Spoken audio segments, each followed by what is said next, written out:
Tonight we're focusing in on Zoom with Galaxy AI on the new Samsung Galaxy S24 Ultra. Ah, a baby tiger. Check out his claws as he prepares to pounce on that frog. Close one, but not as close as this Zoom. We can literally count the whiskers and... Oh look, Mum's here. Good thing I'm nowhere nearby. Go wild with Galaxy AI on the new S24 Ultra and zoom in on the epic day or night. Get yours now at Samsung.com.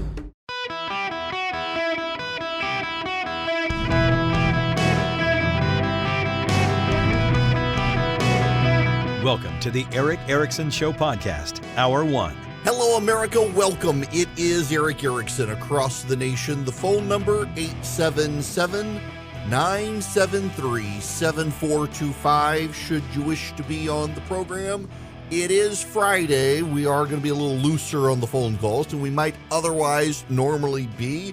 I want to begin by hopping into the Wayback Machine and visiting a little bit of unpleasantness, but I do think it's needed to be done. This is from 3 years ago. I just wanted to read. There's an answer to this. Oh, yeah. Go ahead, Tony. He was my mentor, so I'm going to have to let him speak. The small print here, it's really small print. In states with evidence of community transmission, bars, restaurants, food courts, gyms, and other indoor and outdoor venues where groups of people congregate should be closed. So, Mr. President, are you telling governors in those states then to close all their restaurants? Well, we haven't said that yet. Haven't said that yet, but then they did. It was 3 years ago, actually last night, that President Trump shut the nation down, told governors to shut the nations down, issued the guidelines by which to direct the nation to shut down. Brian Kemp, the governor of Georgia, shut his state down for about 30 days. He reopened the state, and when he reopened the state, he was blasted by Donald Trump. This morning, I wrote he was attacked by Donald Trump twice for reopening the state of Georgia before everyone else, including Florida. I was advised by, let's say, someone in the line of fire of Trump's attacks. Actually, it was 3 times. It was 3 times Trump did it, on a Monday, the Tuesday, and the Wednesday prior to the reopening. And then all the Democrats piled on Kemp because Trump piled on Kemp. And then a month later, DeSantis decided it was time to reopen everything in Florida and allow kids to go back to school. And DeSantis got attacked by Trump. Trump said he should not reopen the schools, that it was endangering the children and everybody else, that he should leave the kids at home. Donald Trump wants to be president of the United States again. We should at least remember this history at the end of his administration. If he wants to go back and attack Ron DeSantis as Ron DeSanctimonious, you could attack Donald Trump as Lockdown Don. If he wants to attack Nikki Haley for what she did or did not do as governor of South Carolina or as UN ambassador, she can respond that he platformed Tony Fauci. I don't know that we have dealt with this issue as we should. The Atlantic today is arguing against the lab leak theory, claiming there is new evidence that perhaps actually it did come from the wet market in Wuhan through a raccoon dog. What's so interesting is that the researchers who advanced the theory haven't even released their information to a medical journal. They went on and rushed it to the Atlantic. They didn't want peer review of their data. They wanted to get it on out there to combat the lab leak theory.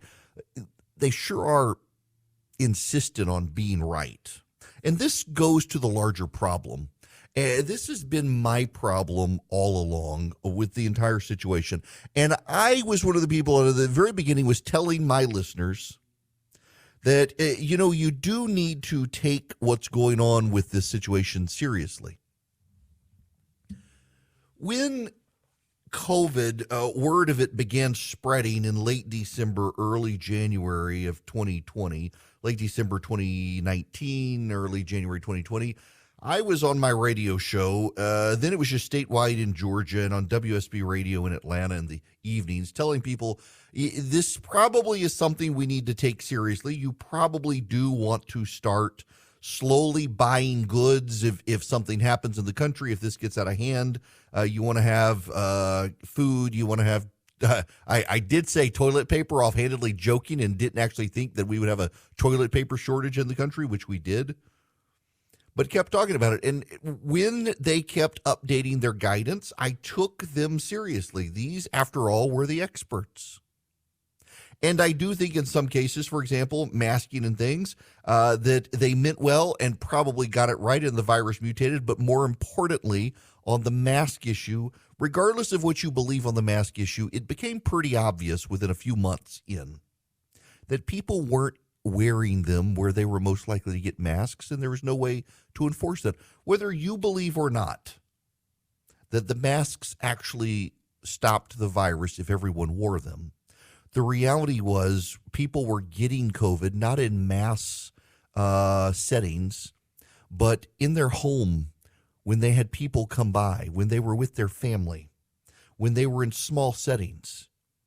That's where they were getting it, and they weren't going to wear masks. And the government trying to make people wear masks in those settings didn't do any good. And then over time, it became clear that the masks were just not working. I remember at a time when COVID started, we had neighbors who were leaving all of their groceries and everything on the front porch, any package, any mail, anything that came to the house. And before they allowed it in the house, put on gloves and a mask and went outside and sprayed everything down with Lysol.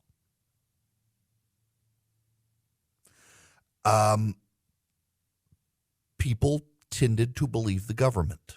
Most people took it seriously. And most Americans were willing to go along with 15 days to stop the spread, but that 15 days dragged out forever. And in blue states, it continued.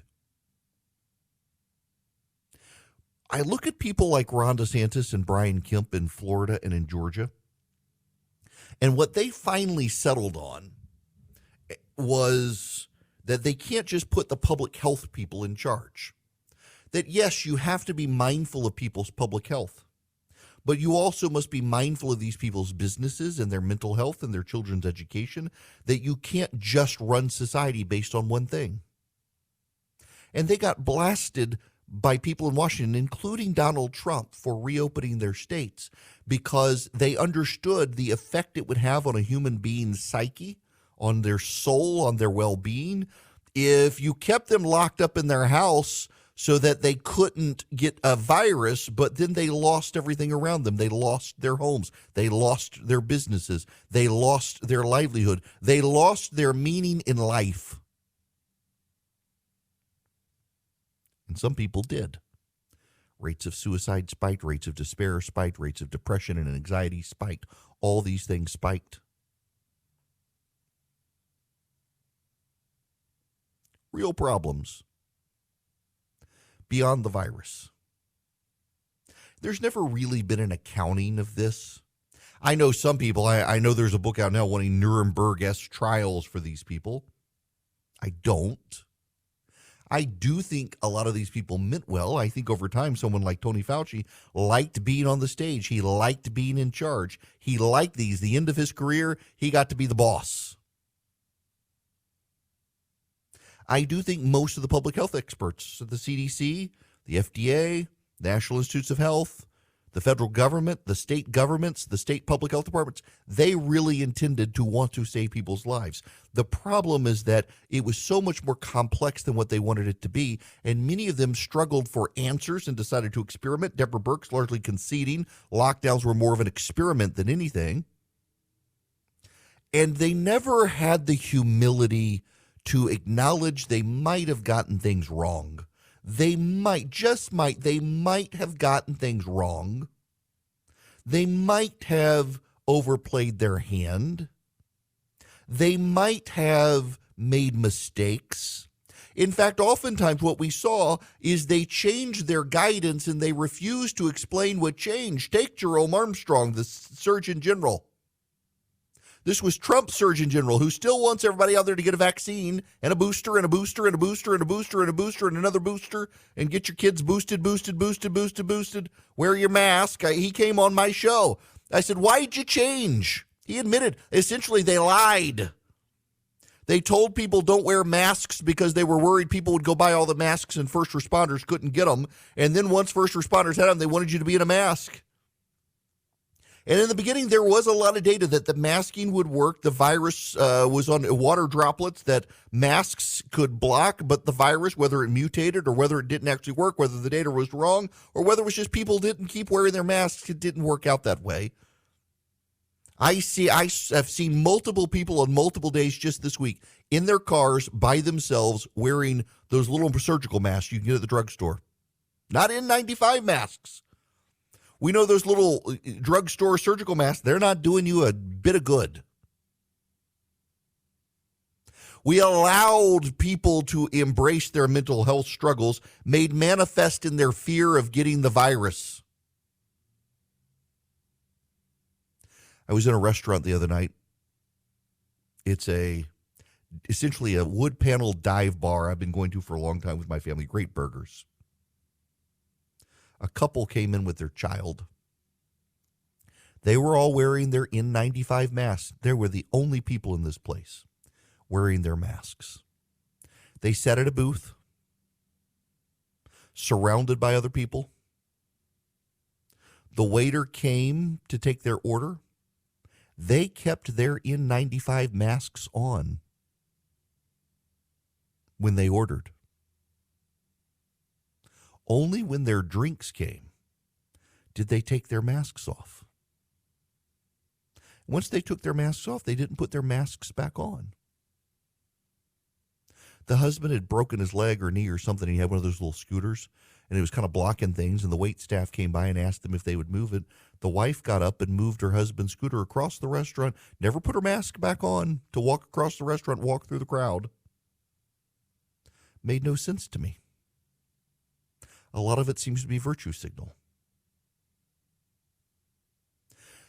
A lot of what we learned during COVID were lessons that will fundamentally change the way we do business in this country, in particular that too much of our public health staff was too arrogant to admit they made mistakes, or too confident and too disdainful of the average American to explain why the data changed, to keep people up on why the data changed. And it seeded so much distrust in this country.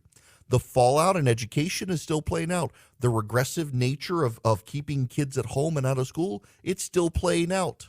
You know there's going to be a demand on the left for some sort of government bailout of kids who fell behind in COVID, when a lot of people in red states in particular didn't fall behind as bad because their governors reopened the states. And they're still ridiculed for reopening their states, and their people are doing better. 3 years ago, Donald Trump, President of the United States, put Tony Fauci and Deborah Birx behind the White House podium, and the three of them began to shut the nation down. Joe Biden didn't do that. Donald Trump did that. The sign behind the President of the United States, Donald Trump, said 15 days to stop the spread. 3 years later, it's still spreading. People are still dying. And Americans have gone back to business. It's not a bad thing. We've moved on with our lives. The virus is still an issue, but it's continued to mutate in ways that make survivability so much better. But public trust is so eroded still, it's hard to get people to buy into anything the experts say these days, and you can't really blame people for that. So my kid has a queen-size bed. We've got a king-size bed. We got him Bull and Branch sheets, and he's used them. He had like kid sheets, and now he's old enough he doesn't want the action figure sheets anymore. Well, we got lost because, I mean, the sheets look like our sheets, except they're queen-size sheets, and they got put in our closet, and the kid was in despair. We got him Boll and Branch sheets. They've gotten softer and softer, and he's like, where are my real sheets? He refused to sleep until we found the real sheets because they're that soft. They're that good. They're made with a 100% organic cotton thread. They get softer in every wash. You can stay cozy all winter long with a set of Boll and Branch sheets. They really are that good. We have them on multiple beds in our house. My goodness, seriously, my kid, he's finally like, my sheets are for kids. I'm grown up now, and it's just a step of quality above what he had, and now he's like, can't sleep without these sheets. They're designed to feel incredible for all sleepers. They're made without toxins. They're free of pesticides, formaldehyde, other chemicals. They fit the deepest mattress too, which I love because we have a very thick mattress on our bed, and it fits. It doesn't like bunch up and then snap off in the middle of the night when you roll over. You can get 15% off your first order Boll and Branch sheets when you use promo code ERIC at bollandbranch.com. Exclusions apply. See site for details. That's Boll and Branch, BOLLAND branch.com. The promo code is ERIC, ERICK. Hello and welcome. It is Eric Erickson here. I got to pull the curtain back here and thank the engineers at my flagship station. Those guys are miracle workers. We started the program, and there's a box called an access unit in radio, and I have one in my office, and it connects me to my flagship station, WSB. And then WSB has an access unit that connects us to a satellite array in Denver, Colorado. That unit died about 30 minutes before I went on air. It died. It worked fine yesterday, didn't have any problems at all until 30 minutes before the show, and it just died, which means that my affiliates are now coming online and able to hear, and I got to apologize to them for having the dead air. It was hardware failure. They scrambled. The engineers scrambled. Now, they're in the middle of a tower project, which means they don't have the bandwidth to be able to scramble, and they did anyway to help me out.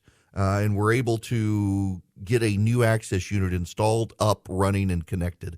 So thank you to Charles Kinney and the team at WSB. Couldn't have done it without them for sure. And my apologies to those of you nationwide. You're like, what's going on here? That's what's absolute hardware meltdown. What a mess. But it's back online. I can't thank them enough for doing it, and my apologies to all of you. Now, let's talk about the French Bulldog. I don't know if you know this or not. There's a story out that the French Bulldog is now the most popular breed of dog in the United States of America. And it started with a celebrity trend, Lady Gaga and others having bulldogs. You know, her French Bulldog got kidnapped. There's this myth that French Bulldogs have a hard time breathing. Some of them do, but a purebred in good condition doesn't. The French, what's so interesting, the French are leading the ban on French Bulldogs. They don't want them anymore. Americans, however, love them. Interestingly enough, do you know the least popular breed of dog in the United States now? It's the English Foxhound. Gorgeous dogs, super happy dogs, but they're the least popular. What had traditionally been the most popular dog in the country is the lab, the chocolate lab and the yellow lab. We've got a golden doodle in our house. I will tell you, we were so. I blame Sean Hannity. Sean Hannity convinced me that if we're going to get a dog, get a rescue dog. We went through multiple rescue dogs, and they were all insane. And we finally had enough after one. Well, we had issues. One bit my wife, gave that one back. The next one would run around the house in front of my wife and poop, and the man she cleaned it up. We finally set it out for a while, found a kennel, and got a golden doodle puppy. My wife, very type A in this regard, hired a dog trainer. She gave us great advice. When you go to pick out your dog from a litter, never take the dog that comes up to you first. That's the dog that wants to control you. Wait for the dog that lets the pack thin out, and then comes to you. And that is the dog choosing you to be its friend. Welcome. It is Eric Erickson here across the nation. Thanks again to the engineering team at WSB Radio for fixing the hardware malfunction that kept us off the air right at the start of the show. The phone number, if you want to be on the program, is 877-973-7425. I want to be a little free on the phones today for this reason. I've mentioned to you I'm going to be gone next week. It is my kids' spring break. And I take off spring break every year with my kids because I enjoy spending my time with you guys so much. It's I have to be careful how I say this because I don't want to come across as I don't love my wife and kids, because I do very much. But I love hanging out with you guys so much every day. It's not a burden to be at work. It's a joy to be here.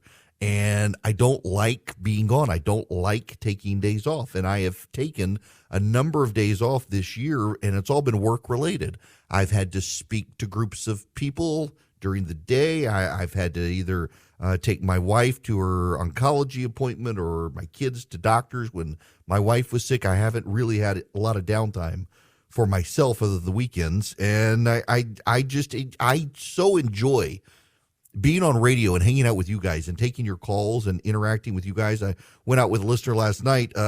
Joseph, if you're listening, had a ton of fun last night. Got to know him as a listener, stayed up playing Halo. I'm terrible at it. He's great.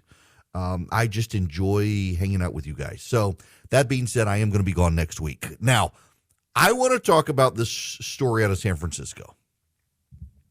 You probably have heard some of the general details.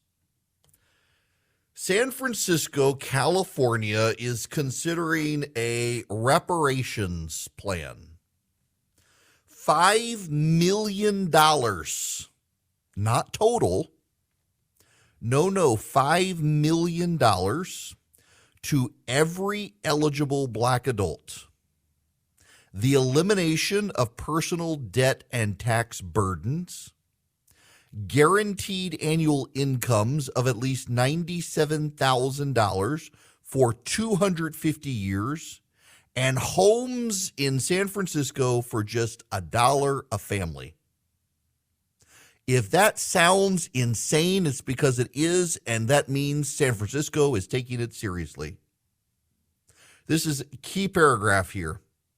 These are some of the more than 100 recommendations made by a city-appointed reparations committee tasked with the thorny question of how to atone for centuries of slavery and systemic racism. And the San Francisco Board of Supervisors, hearing the report for the first time Tuesday, voiced enthusiastic support for the ideas. Several said they were surprised to hear pushback from politically liberal San Franciscans, apparently unaware the legacy of slavery and racist policies continues to keep black Americans on the bottom rungs of health, education, and economic prosperity, and overrepresented in prison and homeless populations. Oh boy, now let me give you some data here. In San Francisco, black residents once made up 13% of the city's population. But more than 50 years later, they account for less than 6% of the city's residents and 38% of its homeless population. The Fillmore district once thrived with black-owned nightclubs and shops until government redevelopment in the 60s forced out residents. Fewer than 50,000 black people still live in the city, and it's not clear how they would be eligible. Possible criteria include having lived in the city during certain time periods and descending from someone incarcerated for the failed war on drugs. This is an absurdity. Under San Francisco's draft recommendations, a person would have to be at least 18 years old and have identified as black African American in public documents for at least 10 years. So you white people who've decided to identify as black, you're toast, you can't do it. Eligible people must meet 2 of 8 other criteria. Those criteria include being born in or migrating to San Francisco, between 1940 and 1996, and living in the city for at least 13 years, being displaced from the city by urban renewal between 1954 and 1973, or the descendant of someone who was attending the city's public schools before they were fully desegregated, or being a descendant of an enslaved person. I want to make a couple of varying points here. I think this is absurd. And I would never be a resident of San Francisco, but if I were a resident of San Francisco, I would probably move before this went into effect, because I don't want to pay for this. You know what's going to happen to your tax burden for the rest of you. Your tax burden is going to escalate. I also don't have a problem with San Francisco doing this. Evanston, Illinois has done this. The Boston City Council is studying this. If a local government, overwhelmed with progressives, decides they want to do it, let them do it with their residents. And you can move. You don't have to subject yourself to it. I have a real problem at the federal level doing this. But if individual bastions of progressivism want to do this, let them do it and let the chips fall where they may. It'll end in disaster. The city of Evanston, Illinois, rather. No. It's is it Evanston, Illinois, or Evanston, Indiana? Yep, it's Illinois. They raised money from recreational marijuana. They decided to make reparations available. They claimed it'll do $10 million over the next 10 years, with $400,000 to eligible black households. They'll receive $25,000 for home repair, down payment on property, interest or late penalties on property in the city. It hasn't worked out so grand and glorious for Evanston, Illinois, but let them do it. You get the government you vote for. My larger issue, though, is the mythology around reparations, and it is a mythology. That there's never been an attempt to make descendants of slaves whole. There actually were attempts. They may have been flawed, and they may have been overwhelmed, overshadowed, or regressed, receded during the period of restoration and reconstruction after the Civil War. But do you know how many white Union soldiers died on the battlefield to free slaves? The original language of the Battle Hymn of the Republic,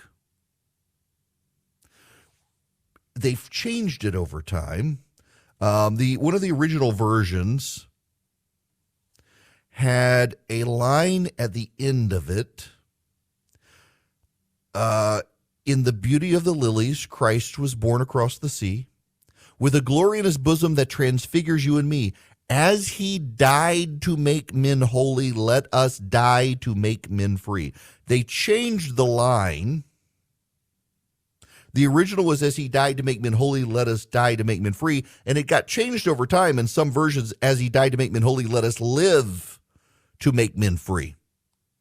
But the point from the original poem set to music, Julia Ward Howe's poem, was all these Union soldiers were willing to die to set these people free. There's your reparations, paid in blood on battlefields across America. That's one of the reasons the left has been so insistent on buying into the whole systemic racism, and the nation is woven with systemic racism. The 1619 Project to rewrite American history is it's all about cash. It's all about money.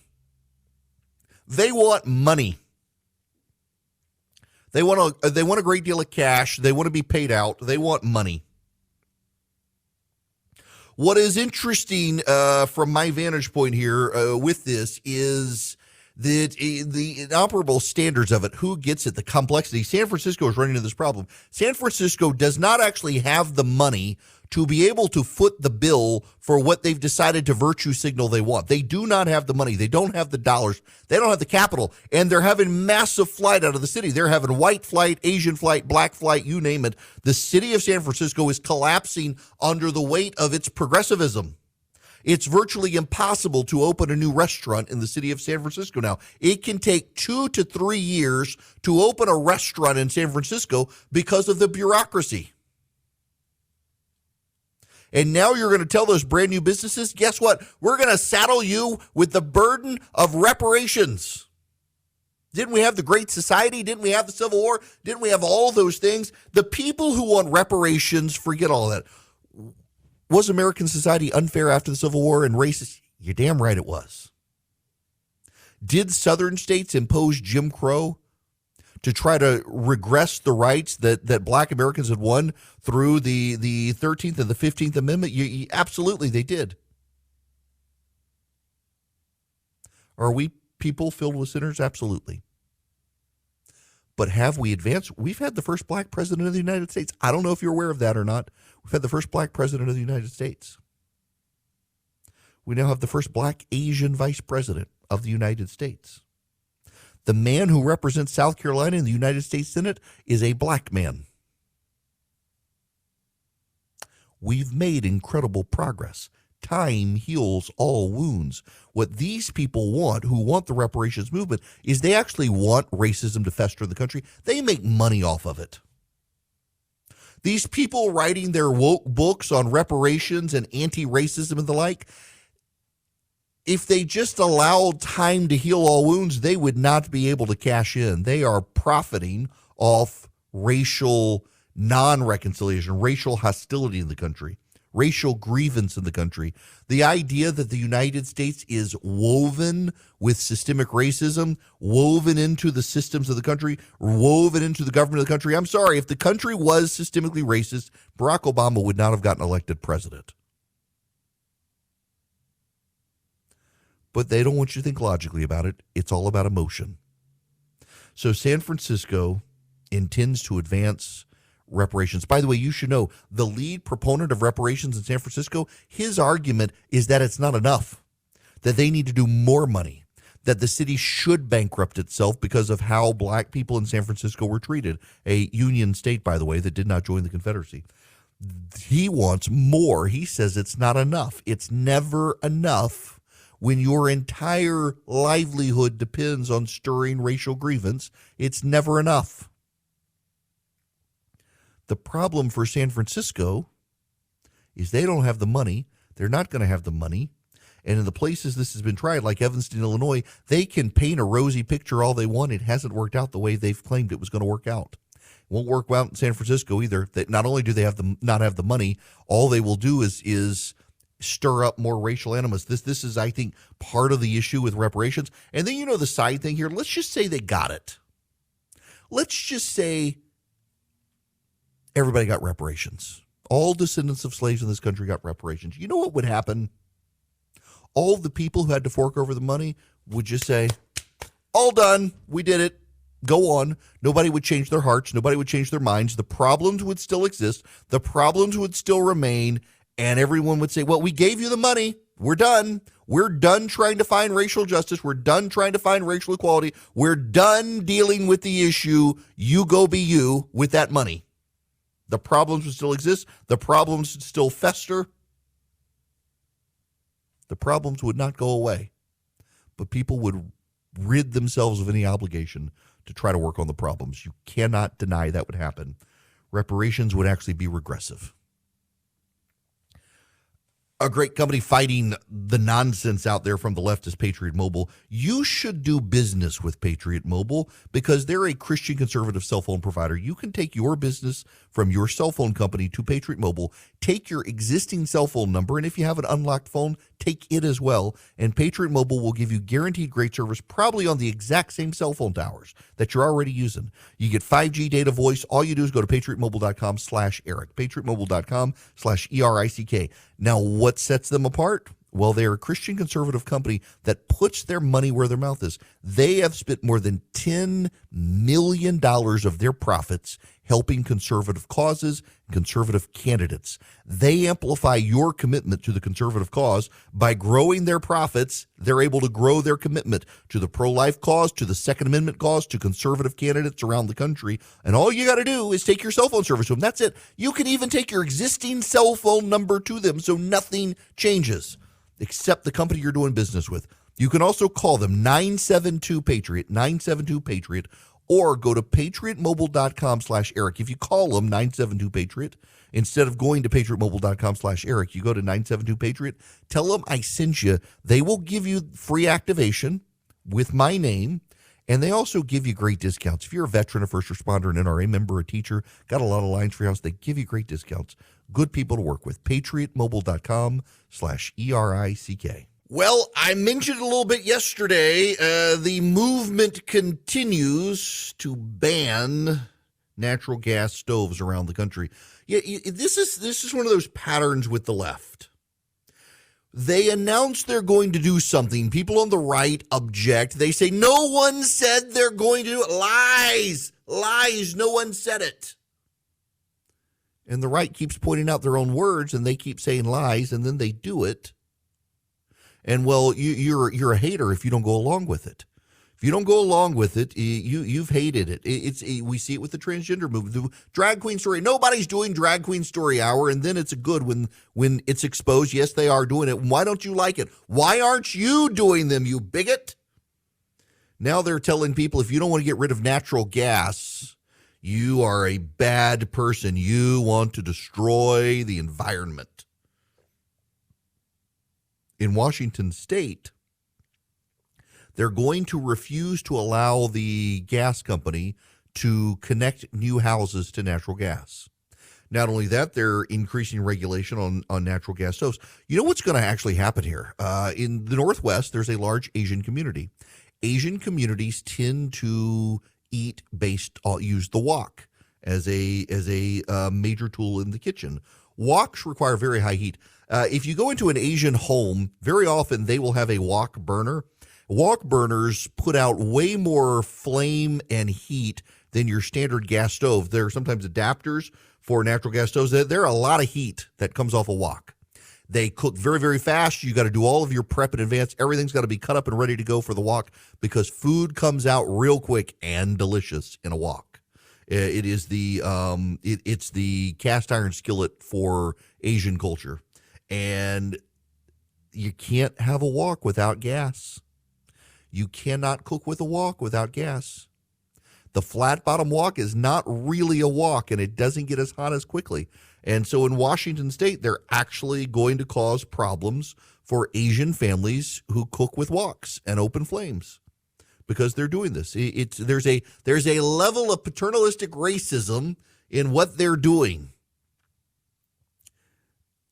Will the Asian community complain? Or maybe they'll just move. We'll see.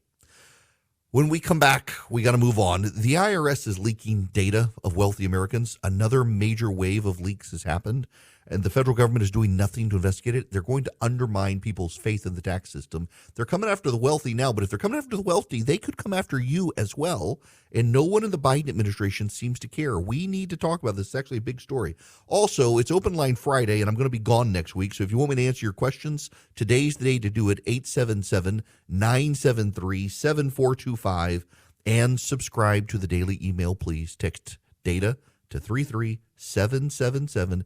Get on the list now. When we come back, the IRS. Also, the media is really trying to paint Ron DeSantis as the second coming of Scott Walker. I'll tell you why that probably won't work, even as DeSantis is going down in some polling. Hello, it is Ryan, and we could all use an extra bright spot in our day, couldn't we? Just to make up for things like sitting in traffic, doing the dishes, counting your steps, all the mundane stuff. That is why I'm such a big fan of Chumba Casino. Chumba Casino has all your favorite social casino-style games that you can play for free anytime, anywhere with daily bonuses. That should brighten your day a little.